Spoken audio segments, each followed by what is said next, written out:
Let's get this figured out. This world gon' give me whatever I need until I get this vision out. Then they gon' pay me whatever I ask, cause I got it figured out. Family be checking all up on a nigga to see how I'm feeling now. Damn, they love to see a nigga really make a killing now. I put a lock on the game and I hide the code and the keys.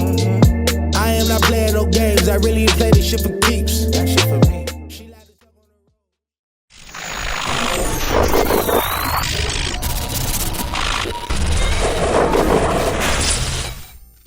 MaddenHeadz YouTube, what's going on?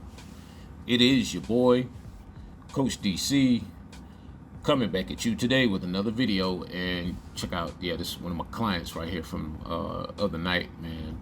Just working on attacking that ball and just getting that feeling for this game in particular. I'm telling y'all, it's some particulars with this game, with all this stuff. It's just not the same bullet pass functionality. It's like, and it's not just lob it up either. But you know, for the guys who ask questions about the catching stuff, like, to me, it's like if you throw a catchable pass, your catch animations are just easier to activate. But I do live by what I call the catch radius rules. And so what I try to do is I try to make sure that I click on like right at the edge of the catch radius, no matter, you know, where the catch radius, what the catch radius is or where it's at. And so if you kind of can in your brain slow down some of these throws a little bit and look at the catch radius on the ground, you'll see like the little white cursor is precisely where I go stand or where I meet the ball at, like 9 times out of 10. You know, sometimes maybe I'll catch it a little bit in front of it, maybe a little bit on the side. It's not always a perfect science, but if you, like I said, 9 out of 10 of them, if you look, it's just me running right into that that dark circle and into that small white cursor. You see it, and you'll see the small white cursor kind of realigns at a certain point after the ball comes out of my hands. And so, well, not necessarily after the ball comes out, right before the ball comes out of my hands. Excuse me, I said that wrong. And yeah, you'll see it like on every throw, you'll see it move just slightly, and all that is just me emphasizing where I want the ball to go before, you know, the throw is actually occurs. And I've been telling you guys that for years now. You have to, you know, place the stick before you activate the button. And so what that kind of relates to, it relates to your pocket presence and you know what you're doing in the pocket. And so it does it's very important what you do with this, what you're doing with the stick at the time that you activate the button to make the throw, especially on this game, because the trajectory stuff on this game is really it's a puzzle unto itself. And so a lot of it is just reaction. And so you see, even when there's just a really small catch radius, and the catch radius is kind of a mixture of the context of the situation, you know, and your wide receiver. You know, some wide receivers have bigger catch radiuses than others. It just depends upon who you're throwing to.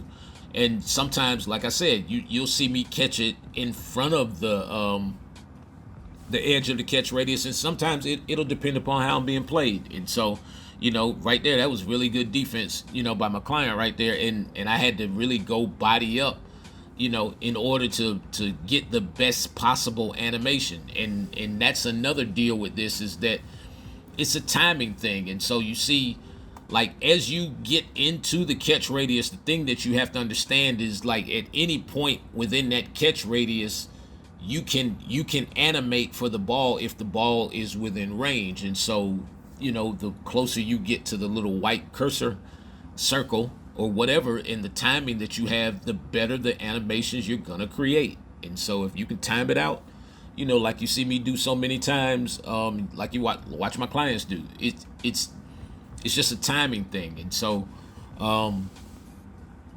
I would just always emphasize to people, like, try to throw your receiver protect your receiver, protect your investment. You see how, I throw the ball to his back shoulder right there to try to keep him from getting hit, especially in this wear and tear era, that we're in right now. And so you just have to know how to protect your receiver. You see me throw it right there at the bottom edge of the catch radius, keep him from getting hit. No, I catch that, turn and go the other way, sir. No, I'd rather not.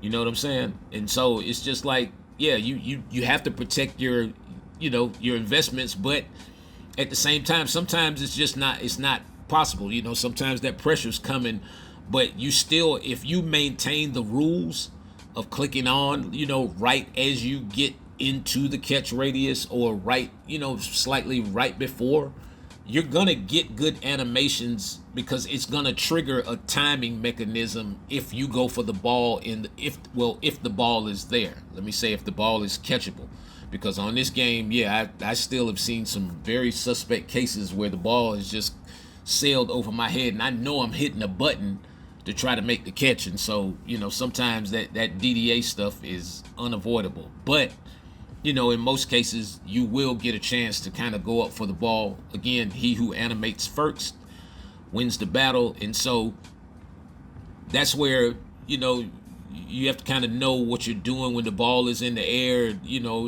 order to position yourself and stop and start and all that stuff. But y'all know, amen, the Bible cometh.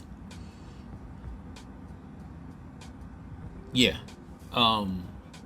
know what I was saying. And so, but it's like every situation is different. And so it doesn't always have to be like a 50-50 situation. Yeah, sometimes you need to throw it,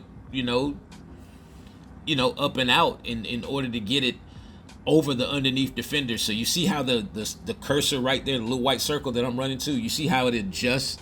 Again, that is me, telling my arm where I want the ball to go. Yeah. Y'all see, I had to do this whole video without saying too much, and I think I did a good job. Yeah, I did my normal BS job of, stumbling over my words, but it was cool. But anyway, all right, so you see how the cursor kind of adjusts after. I'm just taking you through some still shots here of it. And so as I get closer to the ball, you see that's where I begin the click on process right there. As you see the name start to appear up under the feet. And so, but you see where the spot is, and you see where the defender is. I'm not worried about the other guy, because in Madden, those guys don't turn around. Remember, they can't see the ball. So why would he turn around? And as I get closer, or as it zooms in to that, the point where the ball arrives, just look at how it ends up. Like I said, 9 times out of 10, when you see me make these catches, I'm generally standing right there on that little white circle. Not the big the big gray circle is the catch radius. This is the cursor. And just look at that. Like, perfect. It doesn't happen that way every time. Like I said, there's pressure and errant throws and all that kind of stuff. But you have to be able to adjust. If the ball is somewhere within the catch radius, you should be able to adjust to at least be able to make a play on it. Anyway, man, y'all enjoy your evening. It's your boy, Coach. I'm out.